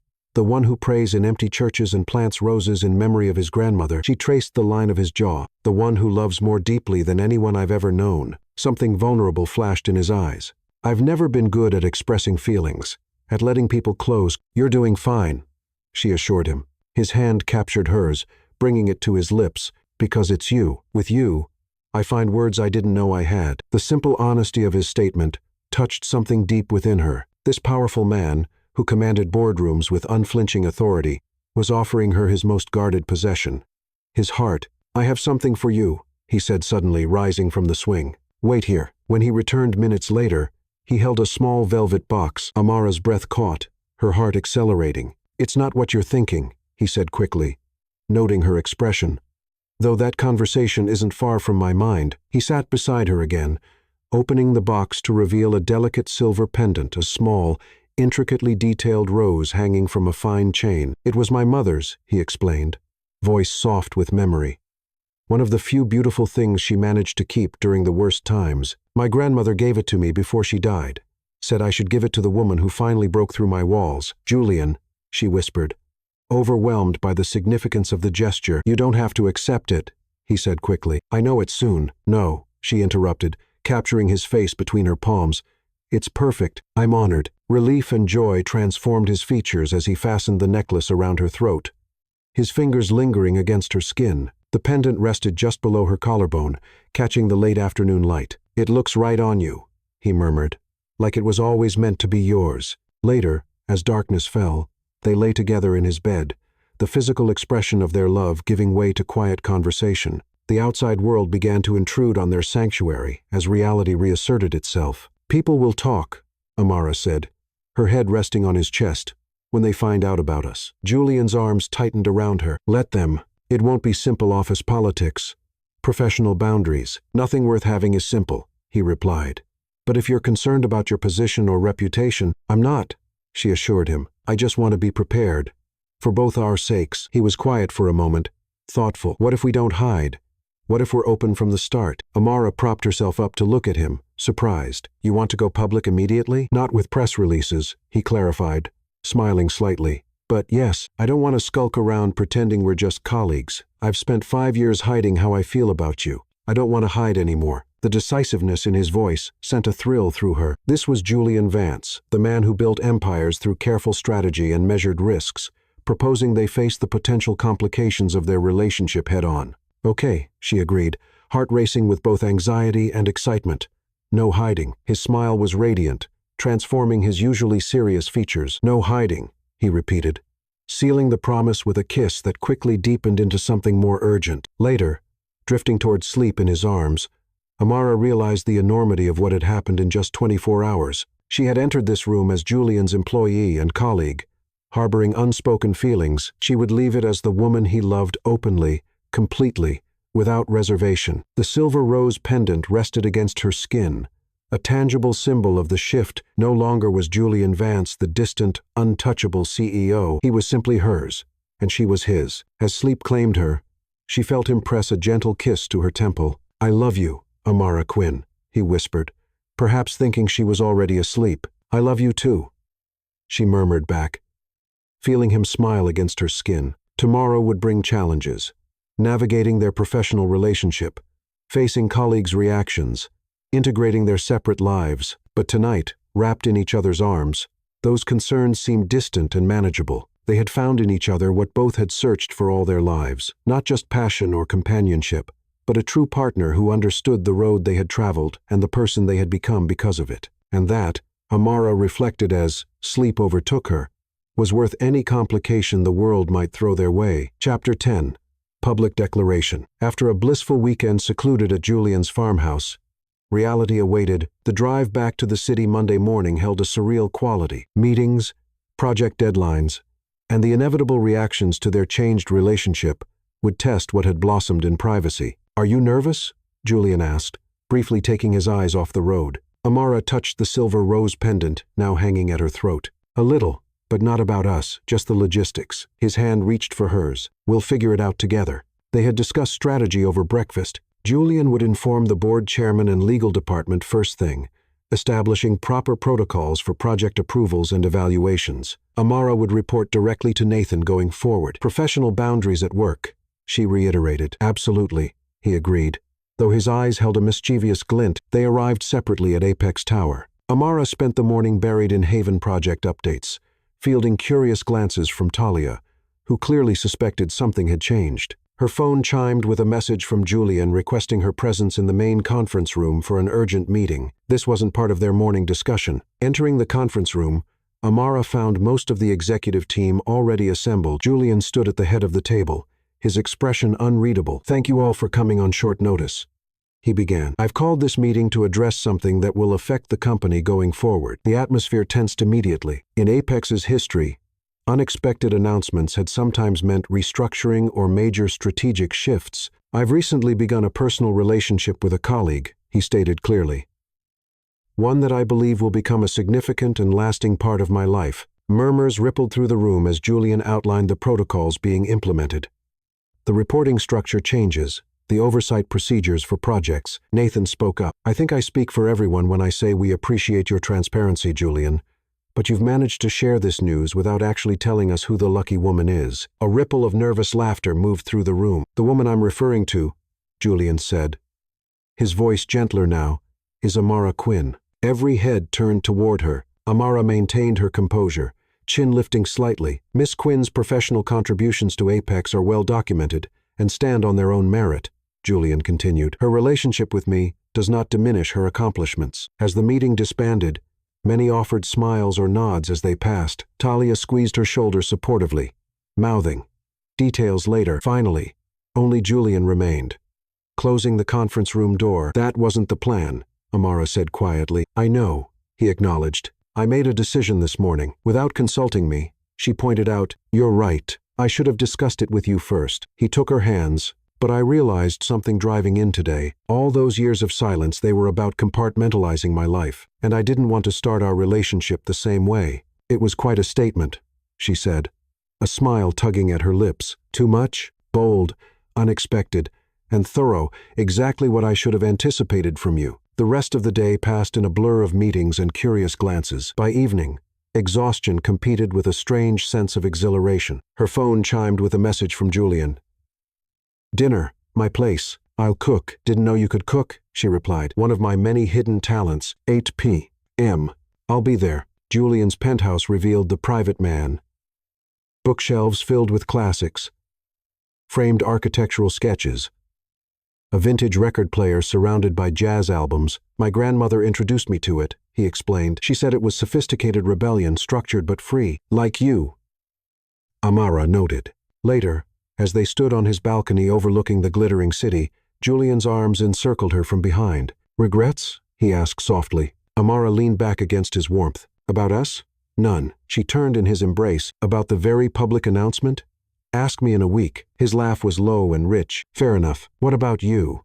Second thoughts about declaring your feelings to the entire executive team. Not one, he said firmly. 5 years of silence was enough. The sincerity in his voice touched her deeply. This powerful, reserved man had not only acknowledged his feelings privately, but declared them publicly, prioritizing their relationship over corporate convention. I love you, she said simply. His eyes darkened with emotion as he drew her closer. And I love you, he murmured against her lips. The kiss that followed held both passion and promise of nights like this, stretching into a shared future, of challenges faced together, of a love that had finally found its voice after years of silence. Chapter 11. Eternal Promises. The months following their public declaration transformed both their personal and professional lives. The Haven project moved from planning to implementation, with contractors breaking ground on the first phase, while Amara's team finalized designs for the community center. Meanwhile, their relationship deepened beyond the initial passion into something more profound, a true partnership in every sense. Spring arrived, bringing with it the groundbreaking ceremony for the Haven project. Standing before the gathered crowd, Amara felt a sense of accomplishment unlike any in her career. This isn't just about buildings, she told the audience, passion evident in her voice. It's about creating spaces where families can thrive, where children can play safely, where community can grow organically. From his position at the side of the stage, Julian watched her with undisguised pride. She had fought for this vision, refined it, championed it through every obstacle. That evening, as they walked through the quiet streets of Cedar Hollow, her childhood neighborhood that would be transformed by the development, Julian seemed unusually contemplative. I had a different plan. He began as they reached a small neighborhood park, where Amara had played as a child. Dinner at Celeste's. Perhaps the symphony afterward, something elegant. But this, he continued, gesturing to the simple park around them, this feels right, where your dreams began. Before she could respond, he lowered himself to one knee before her, producing a small velvet box from his pocket. I've rehearsed this 100 times, he admitted with a self-deprecating smile. Words are usually my ally, but they seem inadequate now. He opened the box, revealing a stunning ring, a flawless diamond surrounded by smaller stones set in platinum. Amara Quinn, you entered my life 5 years ago, and from that first moment, you became my center. For too long, I loved you silently. Now that I've found my voice, I never want to stop telling you how completely you are loved. He took a breath. Will you marry me? Yes, she whispered, the word carrying all the certainty in her soul. Yes, Julian. His smile was radiant as he slipped the ring onto her finger. When he rose to kiss her, she felt the dampness of tears on his cheeks, or perhaps they were her own. In the weeks that followed, they moved forward with wedding plans, deciding on a ceremony that would honor both their backgrounds while looking toward their future. Sienna threw herself enthusiastically into artistic elements, while Amara's mother approached the practical aspects with quiet efficiency. The wedding day dawned clear and perfect at Julian's farmhouse. Transformed for the occasion with elegant simplicity, only 60 guests had been invited. Close colleagues, Amara's family, and a few carefully chosen business associates whose relationships had evolved into genuine friendship. In a bedroom overlooking the gardens, Amara prepared with her mother and sister, the ivory gown she had chosen hanging nearby a modern silhouette with subtle architectural elements. The gardens look magnificent. Her mother assured her, that rose arbor, where you'll exchange vows, it's like something from a dream. Downstairs, in the garden where his grandmother had once planted roses, Julian waited beneath an arbor of white blooms. When the music began and the guests rose, turning toward the garden path, Julian felt time itself suspend. And then she was there, a vision in ivory, moving toward him on her mother's arm with serene grace. When she reached him, taking his offered hand, he had to swallow hard against the emotion threatening to overwhelm him. "Hi," she whispered, "just for him." "Hi," he whispered back, squeezing her hand gently. When the time came for vows, Julian spoke first, his deep voice carrying clearly. "Amara," he began, "for years, I loved you in silence. Words, which had always been my allies in business, failed me completely when it came to expressing what you mean to me." His thumbs traced gentle circles on her hands as he continued. "I vow to love you completely, in words and actions, every day of our lives. I vow to be your partner in all things,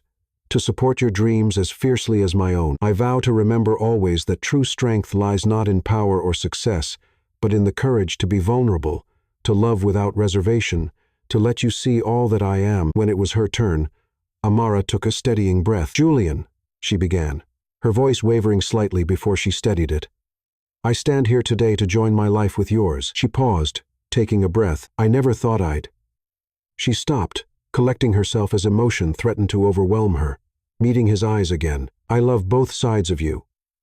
The man who protected me silently for years, and the one who finally found his voice. I promise to be your partner, your confidant," she smiled, adding, "and yes, sometimes your challenger, because we both know I'll never stop pushing you when it matters. I promise to help you remember where you came from, that boy from Ironwood with big dreams, and I promise to build with you, not just buildings, but everything that matters." As the ceremony concluded and they were pronounced husband and wife, their first kiss as a married couple was both tender and passionate, a promise of the life they would build together. As evening fell and fairy lights illuminated the garden, Julian drew his bride away from the festivities for a quiet moment alone in a secluded corner of the garden, where a path of rose petals led to a small, hidden gazebo he'd built specially for this night. "When did you do this?" she asked, turning to him in amazement. "I've been working on it for weeks," he admitted, drawing her into the intimate space, a sanctuary just for us. Above them, stars painted the sky like diamonds scattered across velvet. Gentle music drifted from hidden speakers, the same melody that had played during their first dance at the company gala years ago. "You remembered," she whispered, recognizing the tune instantly. "I remember everything about us," Julian said, his voice thick with emotion. He took her hands in his, thumbs caressing the wedding band that now adorned her finger. "For 5 years, I watched you from a distance. Now you're my wife, and I still can't believe you're mine. I love both versions of you," she whispered. "The powerful CEO everyone respects, and the gentleman only I get to see." As midnight approached, Julian lifted her into his arms, carrying her across the rose-strewn path toward the farmhouse. "I love you beyond words, beyond reason," he vowed as he carried her over the threshold. "Today is just our beginning." Chapter 2: Love's Legacy. Santorini's whitewashed buildings gleamed against the azure Mediterranean, the setting sun painting the sky in breathtaking hues of gold and crimson. Amara stood on their private villa terrace, the gentle breeze carrying the scent of salt and bougainvillea as she gazed out at the caldera below. 2 weeks of honeymoon bliss had created a cocoon around them. Days exploring ancient ruins and hidden coves, evenings savoring local cuisine in candlelit tavernas, and nights of passion, so consuming it still left her breathless to recall them. "Beautiful, isn't it?" Julian's deep voice preceded his arms encircling her from behind, his solid warmth enveloping her as he nuzzled the sensitive spot behind her ear. "Yes," she agreed, leaning into his embrace. "I understand why you chose this place now. I wanted to show you perfection," he murmured, his lips tracing a path along her neck that sent shivers down her spine. "Though now that I have you here, the view pales in comparison." Amara turned in his arms, her heart still fluttering at the raw devotion in his eyes. After weeks of marriage, the intensity of his gaze hadn't diminished, if anything. It had deepened, as if each day together revealed new facets of their connection. "I have something for you," she said, taking his hand and leading him to the cushioned lounger where they had spent countless hours talking, reading, making love under the Mediterranean stars. Julian raised an eyebrow in curiosity as she reached for a small gift box she'd hidden earlier, wrapped in simple silver paper with a blue ribbon. "What's this?" he asked, accepting it with an intrigued smile. "Open it," she encouraged, a mixture of nervousness and excitement fluttering in her stomach. He unwrapped the package with characteristic precision, lifting the lid to reveal what appeared to be a polished piece of driftwood carved into the shape of a wave, small enough to fit in his palm. Confusion flickered across his features until he turned it over, revealing words etched into the base. "We're having a baby." Julian froze, his eyes widening as he processed the message. Slowly, he raised his gaze to meet hers, wonder and disbelief warring in his expression. "Amara," he whispered, his voice thick with emotion. "Are you?" She nodded, tears of joy filling her eyes. "Yes, 8 weeks along." Her hand drifted to her still flat abdomen. Our love made something miraculous. The polished control that had defined Julian Vance throughout his business career shattered completely. Tears filled his eyes, spilling unashamedly down his cheeks as he set the gift aside with trembling hands. "A child," he breathed, reaching out to place his palm gently over her stomach. "Our child." The awe in his voice made Amara's heart swell. She covered his hand with her own. "I took the test 3 days ago. I wanted to be sure before I told you." In one fluid motion, Julian pulled her into his arms, his kiss conveying every emotion words couldn't capture. Joy, gratitude, wonder, and a love so profound it transcended language. When they finally parted, he rested his forehead against hers, his breath uneven. "You have given me everything," he said, voice breaking with emotion. "A love I never." He stopped, swallowing hard, his usual eloquence deserting him. "God. Amara. A baby." His hand caressed her stomach again. "Our baby." Amara covered his hand with hers, seeing the mix of joy and vulnerability in his eyes. "Are you happy?" His laugh was breathless, incredulous. "Happy?" He shook his head, searching for words. "I don't even know what to call this feeling. I'm terrified and excited," and he pressed his forehead to hers. Complete, somehow. As twilight deepened around them, they remained entwined on the lounger, talking of the future that now held this precious new dimension. Julian's hand rarely left her abdomen, as if needing the physical connection to this miracle they had created together. "I never had a father worthy of the name," he confessed, vulnerability raw in his voice. "I don't know how to be one." Amara threaded her fingers through his. "You know exactly how to love, Julian. I've seen it in everything you do, and that's what matters most." Later, as moonlight silvered the sea below their terrace, their celebration became physical, a slow, reverent lovemaking that honored the new life growing within her. Julian's usual passionate intensity transformed into something almost worshipful, his hands and lips mapping her body as if memorizing every curve anew. "I love you," he whispered against her skin, the words a sacred vow. "Both of you." 1 year later, the Haven Community Center bustled with activity, its grand opening ceremony drawing residents from throughout the revitalized neighborhood. Amara moved through the crowd, accepting congratulations on both the successful project and the beautiful 6-month-old daughter cradled in Julian's arms. "She's got your eyes," an elderly resident observed, smiling at the dark-eyed infant, who watched the world with curious intensity from the safety of her father's embrace. "And her mother's spirit," Julian replied proudly, pressing a gentle kiss to his daughter's curls. Amara's heart swelled at the sight, powerful, commanding Julian Vance, completely besotted with their tiny daughter, Aria Rose. The transformation in him over the past year had been remarkable to witness. The reserved, controlled CEO still commanded respect in boardrooms, but at home, he melted completely for his family. The formal ribbon-cutting complete, they slipped away from the celebration to a quiet corner of the garden that had been designed as part of the community space. "Remember when this was all just plans on paper?" Amara mused, looking around at what had once been a neglected neighborhood, now thriving with new energy. "You saw it before anyone else did," Julian reminded her, adjusting Aria in his arms as she began to doze. "The vision was always yours." "But you made it possible," she countered, watching as their daughter's tiny hand curled around her father's finger, even in sleep. "Just like you made this possible." His eyes softened as he gazed at their child. "She's the most extraordinary thing I've ever helped create, and the most terrifying." Amara laughed softly. The great Julian Vance, terrified by 7 pounds of baby? Completely. he admitted, without shame, the responsibility of it. He shook his head in wonder. To be worthy of her, to give her the childhood I never had, it's the most important project of my life. And you're exceeding all expectations, Amara assured him, leaning up to press a kiss to his lips. Even the pediatrician says she's never seen a more devoted father. Pride suffused his features at her words. I want to build something that matters for her. For you.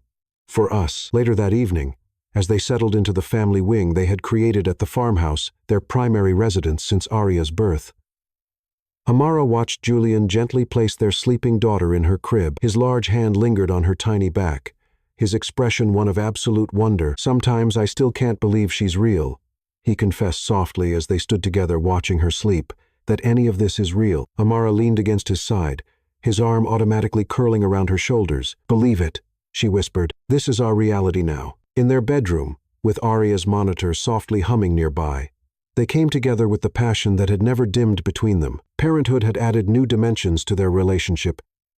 Deeper tenderness, shared wonder, occasional exhaustion, but the fundamental connection remained unchanged, perhaps even strengthened by the love they both poured into their child. I've been thinking, Julian said later, as they lay entwined in the peaceful aftermath, his fingers tracing lazy patterns on her bare shoulder. A dangerous pastime, she teased, earning a playful squeeze. About the Apex Foundation, he continued. I want to expand its focus. Amara propped herself up to look at him, intrigued. The philanthropic arm of their corporation had always been important to Julian. Though typically focused on architectural preservation and urban development, the arts program that saved Siena, he explained.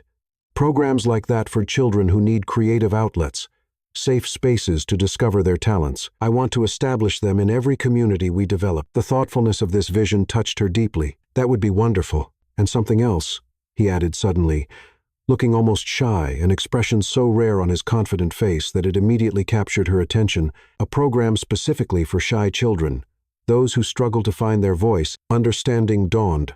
Like you once did. He nodded. If I had found my voice sooner, he pressed a gentle kiss to her lips. Well, we might have had more time together. We have all the time we need, she assured him. But I love the idea helping children express themselves, find confidence. I thought we might call it finding your voice, he suggested, and perhaps you could be involved in shaping it. Your communication skills far exceed mine in many ways. The request, so thoughtful, so perfectly aligned with values they shared, exemplified how completely their professional and personal lives had integrated. No longer was Julian compartmentalizing different aspects of himself.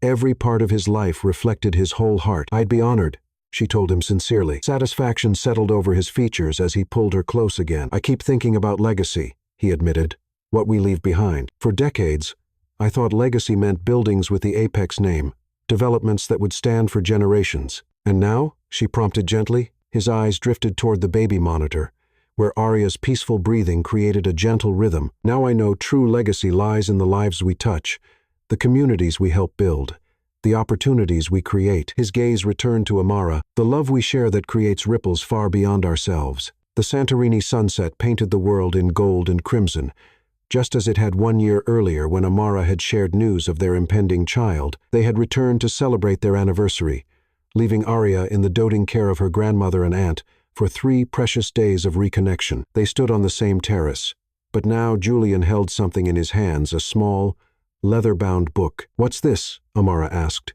Curiosity piqued. Something I've been working on, he admitted, a rare uncertainty in his expression. I'm not a poet or a writer, but he extended the book toward her. These are my words for you. Amara accepted it with gentle hands, opening to the first page, where Julian's precise handwriting filled the cream-colored paper.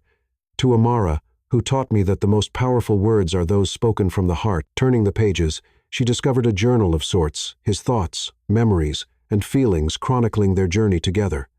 The night of her broken car, the dance at the Gala, the storm that had trapped them in the cafe, each memory captured in words that revealed how deeply he had observed and treasured every moment between them. Tears filled her eyes as she reached entries about their wedding, the birth of their daughter, quiet, everyday moments he had found profound.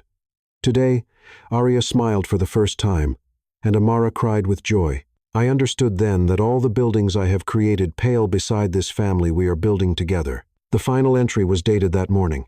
1 year of marriage has taught me that love is not a fixed state, but a living thing that grows deeper with each passing day. What began in silence has blossomed into a life where words of love flow freely. Now, I cannot imagine a day without telling her how completely she is loved, how utterly she is cherished, how perfectly she completes me. She showed me that real strength lies in vulnerability. She gave purpose to my success. She gave me a daughter who embodies the best of both of us, and in doing so, she gave me something I never thought possible, a life rich beyond measure, not in wealth or power, but in love. When Amara looked up, tears streaming unashamedly down her cheeks, she found Julian watching her with such tender vulnerability that her heart seemed to expand in her chest. "No one has ever seen this side of you," she whispered, clutching the precious book. "No one else ever will," he replied simply. "It exists only for you." She moved into his embrace.